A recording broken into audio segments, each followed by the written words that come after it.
Hai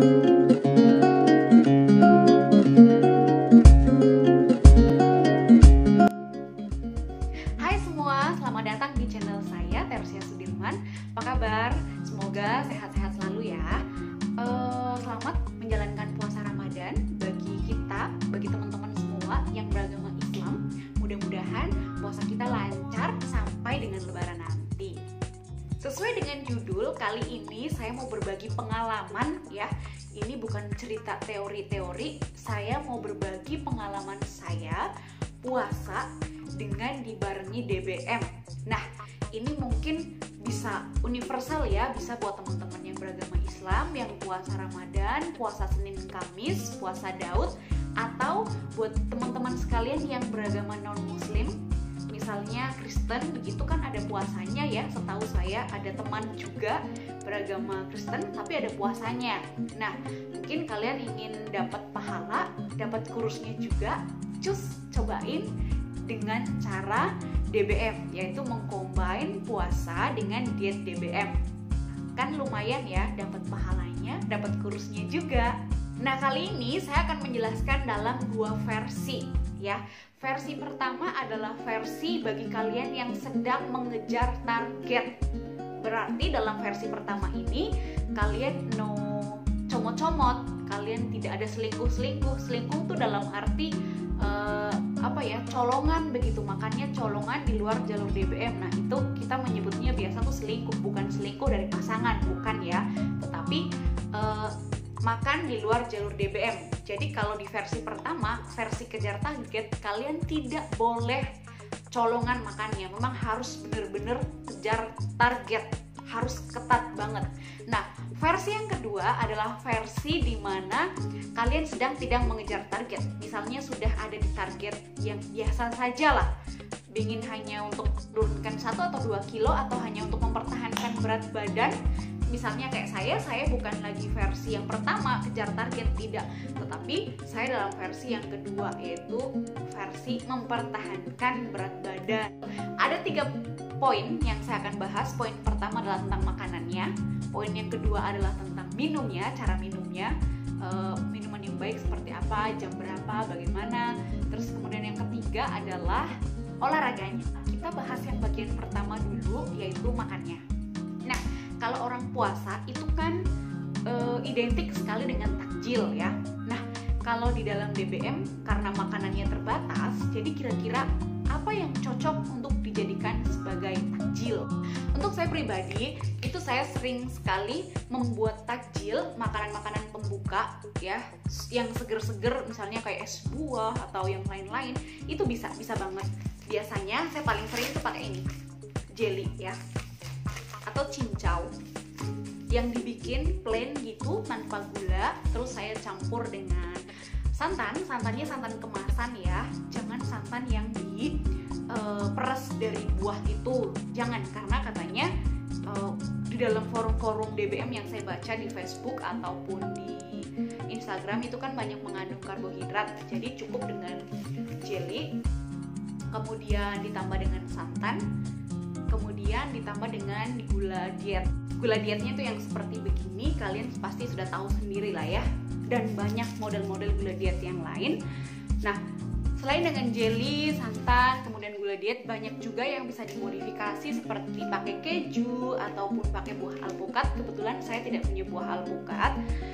Banyak sekali ide-ide kreasi bikin takjil, baik itu dari jelly ya, keju, buah alpukat sama santan. Kemudian pemanisnya kita bisa kasih dari gula diet. Cukup 1 saset saja setiap hari, karena batasannya memang maksimal 1 saset setiap hari. Atau kalian kalau misalnya bisa membuat kombinasi yang lain ya, susu full cream juga boleh, 1 hari maksimal 125. Boleh misalnya kayak agar-agar atau jelly, cincau dicampur susu full cream, terus dikasih gula diet juga bisa-bisa saja. Atau mungkin jelly, alpukat mau dicampur dengan santan instan seperti begini juga bisa-bisa saja. Jadi untuk ide takjil itu kurang lebih dari saya seperti begitu. Kalian boleh lihat resep inspirasi makanan-makanan DBM di forum Facebook atau di forum Instagram juga banyak. Jadi banyak sekali inspirasinya, ada yang dari telur. jadi bolu, dikukus atau dipanggang, itu banyak sekali ya. Selanjutnya yang kedua untuk makanan berat. Makanan berat itu seperti biasa yang saya sudah bahas juga sebelumnya di video saya sebelumnya, kurang lebih kayaknya tahun lalu. Itu makanan beratnya biasa sayur ya, protein sayur, terus protein hewan, kemudian ditambah dengan sambal dan lain-lain. Kalau kalian penasaran dengan apa yang saya makan misalnya selama 3 tahun ini saya DBM, itu ada di Instagram saya, Instagram Tersianarida. Kalian buka saja khusus untuk makanan DBM, itu semua lengkap di situ. Apa yang saya makan pagi, siang, sore, malam, pasti selalu ada sayurnya, ada protein hewannya, kemudian sambal atau pelengkap yang lain ya. Jadi untuk sayurnya, protein hewan itu bebas. Jadi kalau kalian misalnya buka puasa mau makan takjil terus mau makan berat juga boleh, atau mau makan takjil dulu terus pergi tarawih baru pulangnya mau makan berat juga bisa. Dan porsinya tidak dibatasi ya, jadi porsinya bebas aja. Yang penting tetap di jalur DBM ya, tidak mengandung karbohidrat, tidak mengandung gula, dan juga tepung-tepungan seperti itu. Nah kalau masih lapar, biasanya malam itu saya punya stok telur rebus di kulkas, memang sudah direbus, taruh begitu. Nanti kalau lapar, tiba-tiba lapar ya tinggal makan saja. Itu untuk makan sahurnya boleh kalian sama ya, seperti makan buka.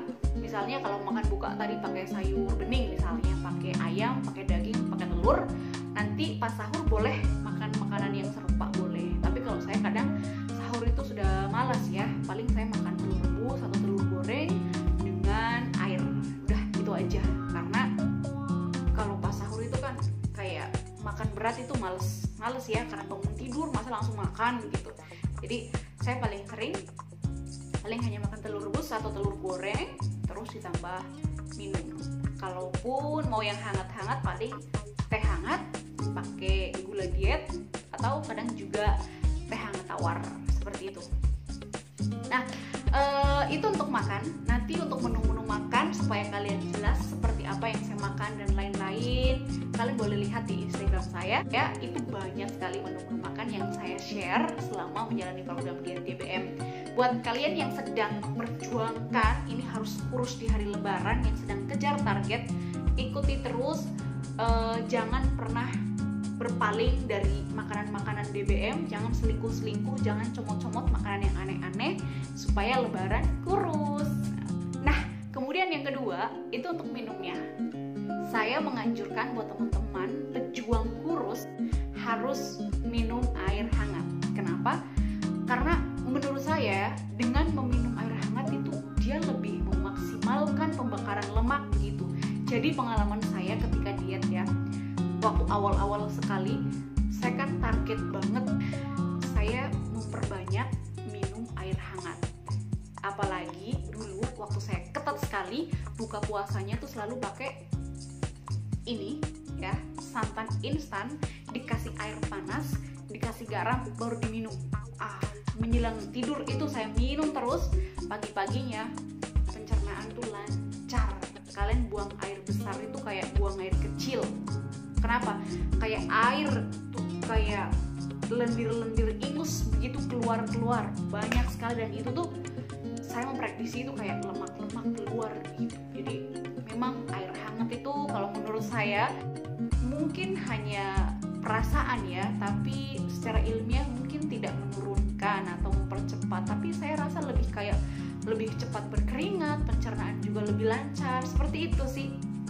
Nah, minumnya buka puasa minum 1 gelas, nanti terus makan takjil atau apa terus minum lagi 1 gelas, terus kemudian tarawih pulang 1 gelas, tidak usah berlebihan, tidak harus ditarget juga, terus nanti sahur minum lagi.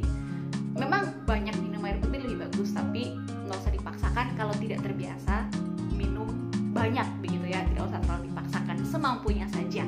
Kalau bisa air hangat, tapi kalau tidak suka air hangat, air dingin ya tidak apa-apa juga. Selanjutnya yang ketiga itu adalah olahraganya. Jadi kalau misalnya kayak saya misalnya yang lagi tidak terlalu kejar target, golongan yang kedua mempertahankan boleh tidak berolahraga. Kalau di rumah juga kan masih sibuk-sibuk masak, bersih-bersih. Nah, itu kan merupakan aktivitas juga ya. Tetapi buat kalian teman-teman sekalian yang sedang mengejar target, akan lebih baiknya kalau kalian berolahraga. Ya, olahraga ringan-ringan saja, misalnya setelah sahur ya, sholat subuh selesai, jalan-jalan pagi, putar-putar kompleks 2-3 kali, 4 kali. Terus nanti sorenya lagi ngabuburit ya, ala-ala ngabuburit. Kalian boleh sambil jalan-jalan supaya sedikit berkeringat gitu. Ya, minimal 30 menit lah, itu lumayan. Kalau setiap hari luar biasa. Dijamin lebaran pasti kurus. Terima kasih untuk video kali ini. Tetap dukung channel saya dengan cara subscribe, like, komen, share sebanyak-banyaknya. Kalau ingin bertanya-tanya, silahkan DM di Instagram saya Tersiana Rida. Pasti saya